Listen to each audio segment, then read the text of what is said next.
Picture a recording studio in Midtown Manhattan in the middle of a July heat wave.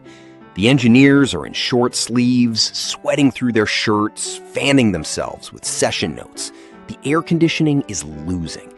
And into this sauna walks a grown man wearing a heavy overcoat, a scarf, a hat, and at least one pair of gloves, muttering to himself, carrying a folding chair that looks like it was rescued from a dumpster outside a 1950s elementary school.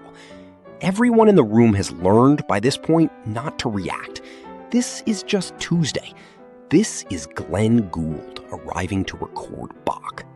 Before we get to the coat, though, we should probably explain why anyone let this man near a piano in the first place.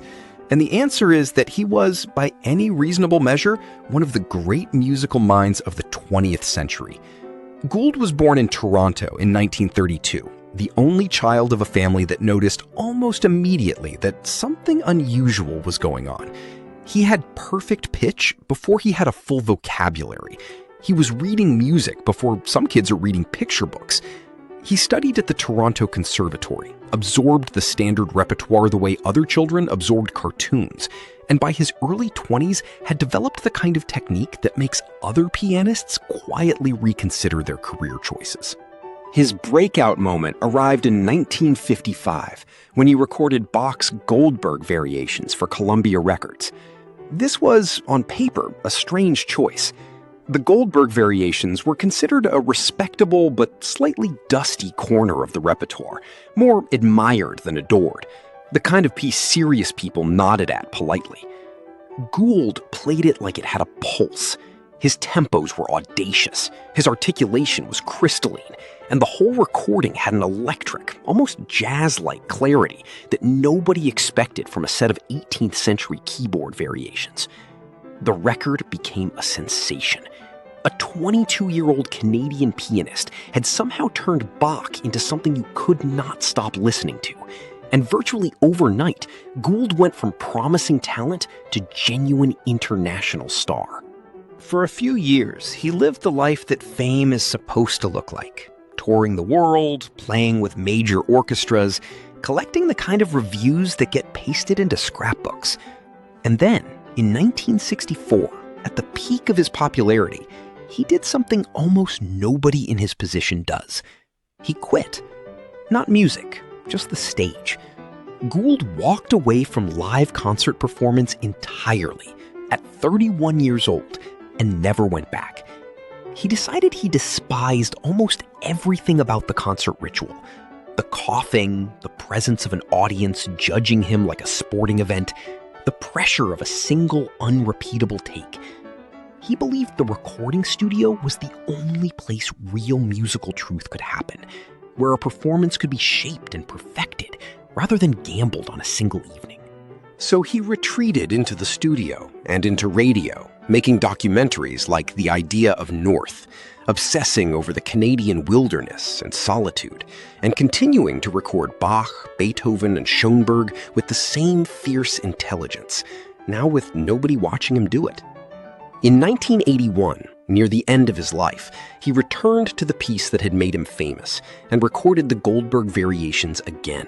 Slower, stranger, more inward, a kind of final self-portrait.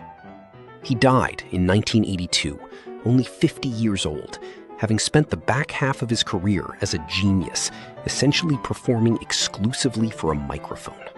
Which brings us back to the coat. Because Gould's eccentricities were not a footnote to his genius. They were basically a second, equally famous career. Start with the chair. His father built him a plain, low, straight-backed folding chair when he was a teenager, and Gould used that exact chair, and only that chair, for the rest of his life, hauling it to every performance and every recording session, no matter how far he had to travel. It sat so low that his eyes were practically level with the keyboard, and by the end of his life, it had been repaired so many times by his father that it was less a chair and more a ship of Theseus with a cushion.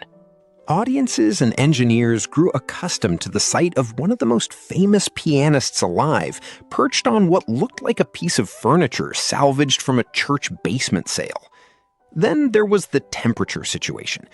Gould behaved at all times and in all climates as though he personally believed the ambient air was actively plotting against him. He wore coats, hats, scarves, and gloves regardless of season, sometimes multiple pairs of gloves at once. And before he played, he would often soak his hands and forearms in scalding hot water for 20 minutes to loosen his muscles, a ritual that made him chronically late and occasionally left him looking faintly poached.